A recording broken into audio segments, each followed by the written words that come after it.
I'll never forget that morning at the airport in New York City.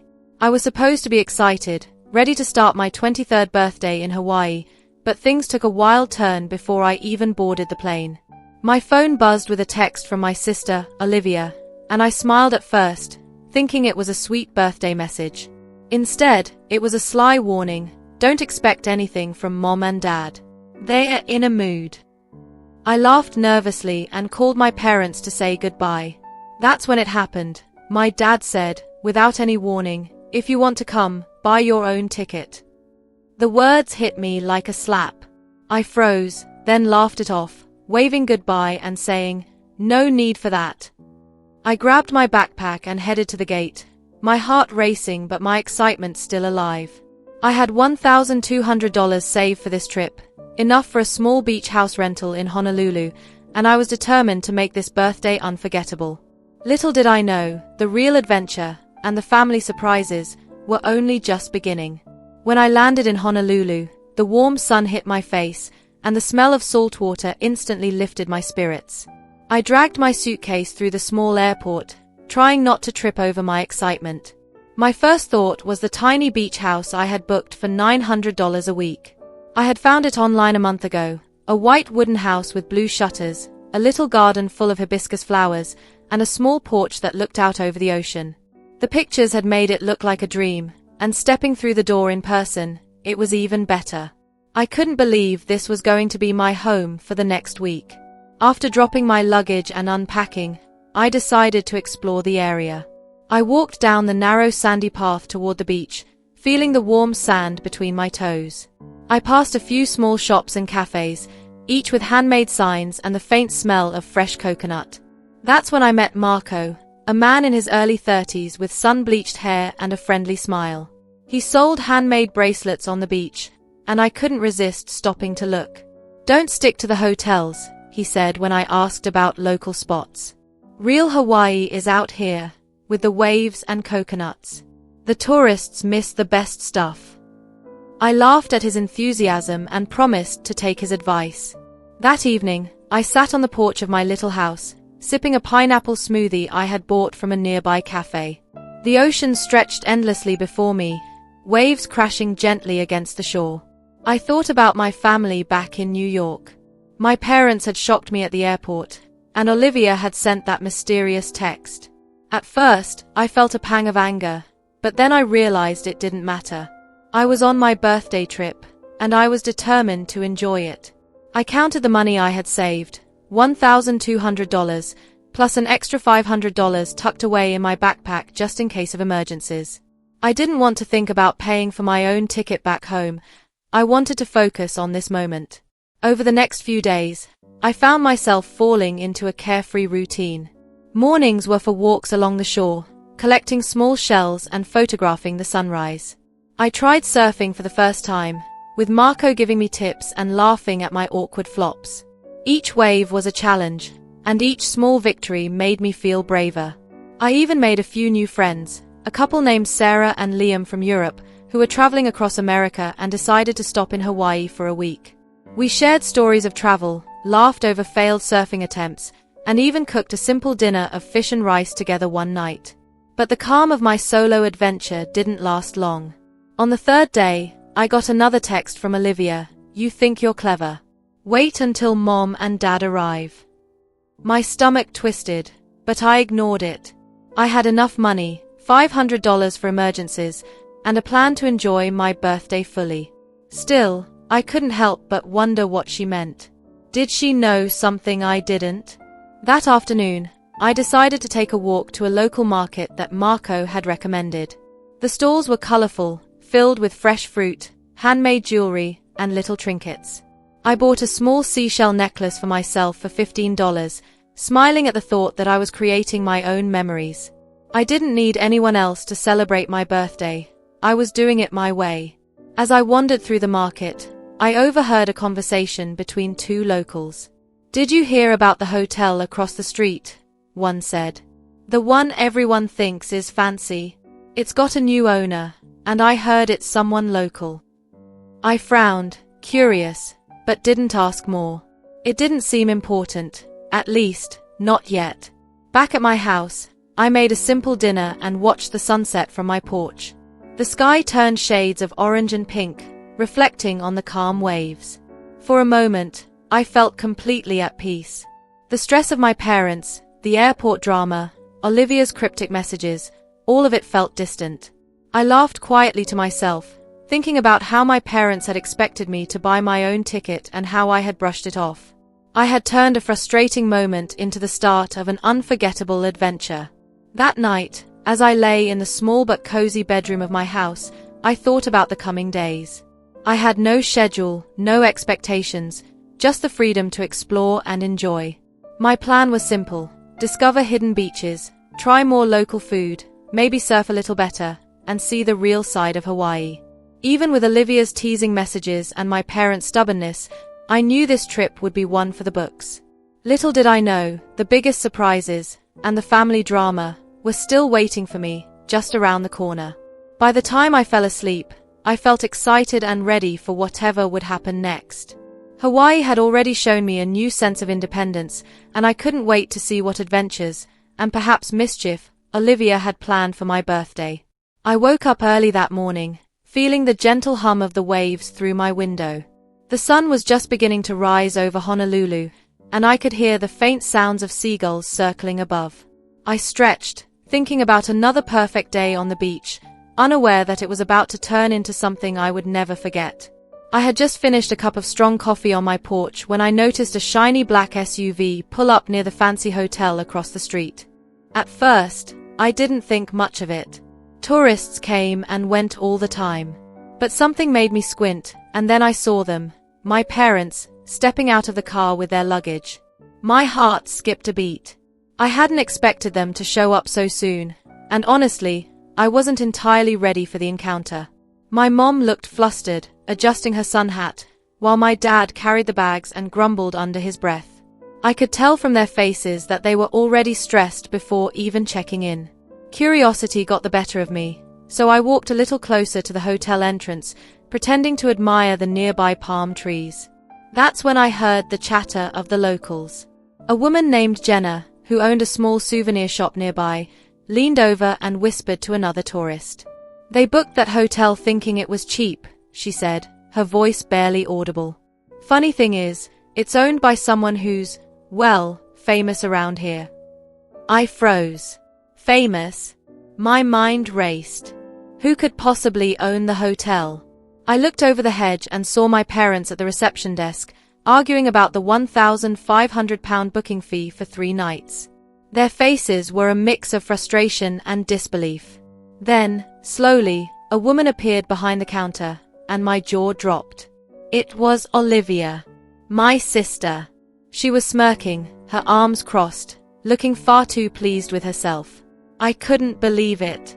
Olivia, my little sister who had texted me cryptic messages for days, was now standing in front of my parents, controlling the very hotel they had booked. My parents' faces went from confusion to shock in a matter of seconds. "Olivia! What is this?" my mom shouted, pointing at her. "We booked this hotel weeks ago." Olivia leaned casually on the counter, a mischievous grin spreading across her face. "I thought it would be funny if you all had a little hotel surprise," she said. "Seems like I succeeded." I couldn't stop laughing from where I was hiding behind a palm tree. The situation was absurd. Here I was, on my birthday adventure, trying to enjoy some peace, and my sister had somehow orchestrated this entire prank. I had expected teasing, maybe a small joke, but not this. She had secretly become a business partner in the hotel months ago and timed it perfectly so my parents would discover her connection only after they arrived. Mom and Dad were still in disbelief. My dad looked like he wanted to storm the desk, while my mom's hands flew to her cheeks. "This is unbelievable," my mom muttered. "Olivia, why didn't you tell us?" Olivia shrugged, pretending to be innocent.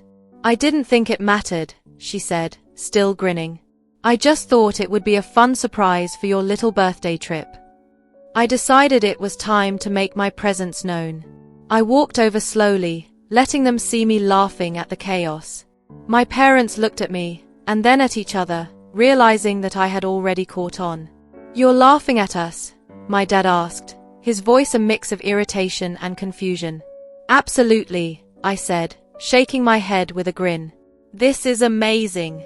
I can't believe Olivia pulled this off."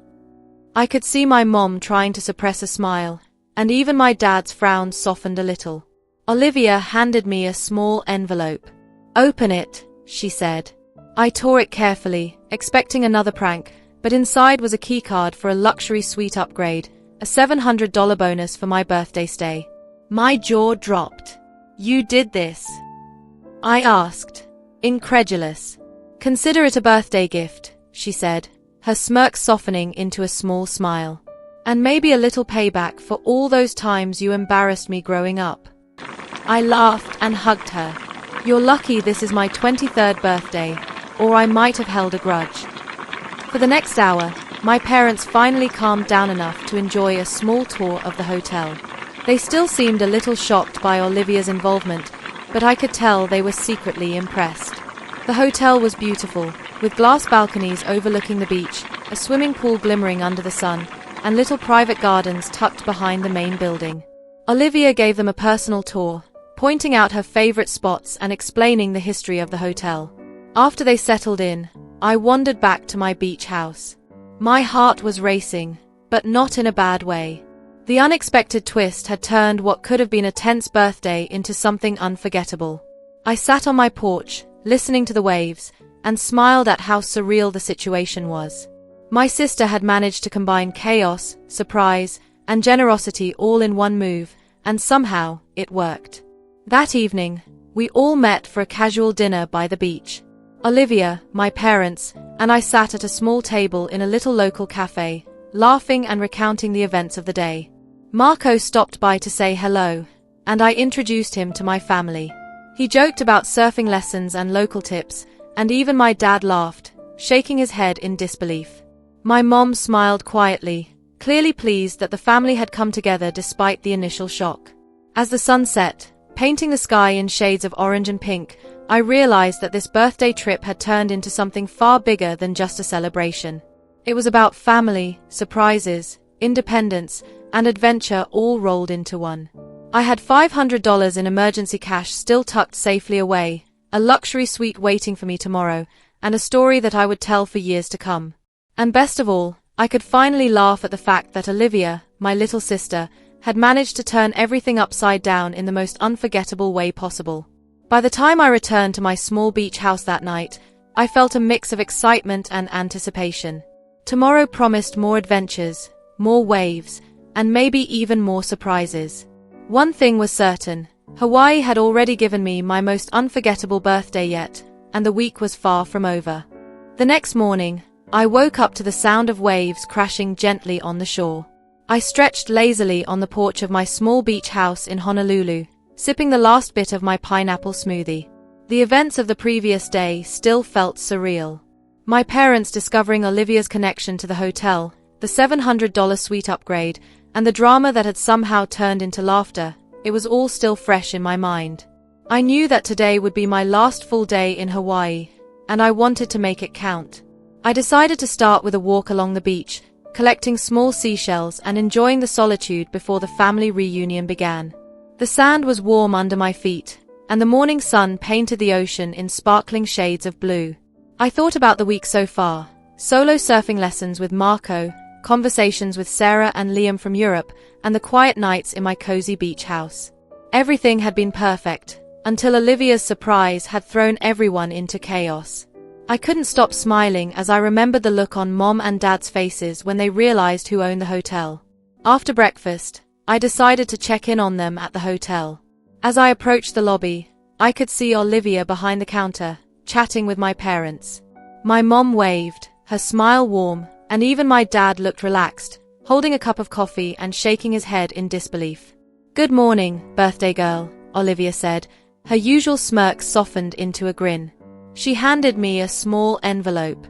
Curious, I opened it. It was a voucher for a private snorkeling tour worth $200, fully paid for by Olivia. "Thought you'd like an adventure," she said. I laughed, realizing that her pranks often came with unexpected perks.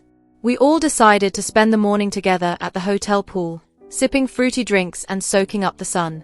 Marco came by to say hello, bringing along a few handmade bracelets for my parents as souvenirs. Sarah and Liam joined us, and soon our little group had grown into a lively mix of family and friends. My parents, who had been worried about the high cost of the hotel, £500 for 3 nights, were finally able to relax. Olivia had clearly done her homework. She had negotiated discounts and even added small perks for everyone, making the stay feel more like a luxury getaway than an awkward surprise. As the afternoon approached, Olivia suggested a small beach party to celebrate my birthday. "You can't have your 23rd birthday without some fun on the sand," she said. I laughed and agreed, still amazed at how organized she had become. We rented a small area near the water for $250, set up some chairs, umbrellas, and a portable speaker, and soon the beach was alive with laughter, music, and the smell of grilled fish from a nearby vendor. My parents even joined a small game of beach volleyball with Sarah, Liam, and a few other tourists. At one point, my mom pulled me aside, smiling quietly. "I have to admit, you handled everything so well," she said. "Buying your own ticket, staying calm. I'm proud of you." I hugged her, feeling a wave of warmth. My dad, standing nearby with a cold drink in hand, nodded in agreement. "You've grown a lot this year," he added, giving me a small wink. I laughed, realizing that this trip had not only been an adventure but also a chance for us to reconnect as a family in unexpected ways. By sunset, the beach party was in full swing. Olivia handed me a small cake, decorated with tiny seashells and candles. Everyone sang happy birthday, and for the first time in years, I felt completely celebrated in my own way. The waves crashed softly in the background. Marco was showing a few kids how to make bracelets, and my parents were chatting with Sarah and Liam about travel plans in Europe and America. I thought about the $1,200 I had saved, the $500 emergency cash I had kept tucked away, and even the $700 suite upgrade. It all felt like a bonus to an experience that was already priceless. Later, as the sky turned dark and stars appeared over the water, I walked along the shore with Olivia. She nudged me playfully. "You know, I was worried you'd be mad at me," she admitted. "But seeing you laugh, it made it worth it." I smiled and shook my head. "You're impossible," I said, laughing. "But this was one of the best birthdays I've ever had." We sat on a small driftwood log, letting the waves lap at our feet, and talked about everything from childhood memories to plans for the future. For once, it felt like we were on the same team. By the time I returned to my beach house, the night was calm and peaceful. I sat on my porch, listening to the waves and thinking about how strange and wonderful this birthday had been. My solo adventure had turned into a family reunion, a series of surprises, and a story I would tell for the rest of my life. I realized that sometimes, the best adventures come when things don't go as planned.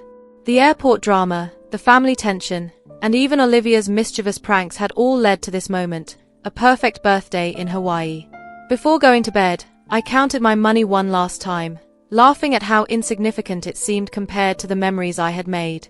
$1,200, $500 emergency cash, and even the hotel perks, none of it mattered now. What mattered was the laughter, the surprises, and the feeling of independence mixed with family warmth. Hawaii had given me my most unforgettable birthday yet, and I knew that no matter what adventures lay ahead, I would always remember this week with a smile. As I closed my eyes, the soft sound of the ocean singing me to sleep, I felt grateful. For the first time, I truly understood that life's unexpected twists, whether they come from siblings, parents, or even a misbooked hotel, can turn into the best stories if you embrace them with laughter and an open heart.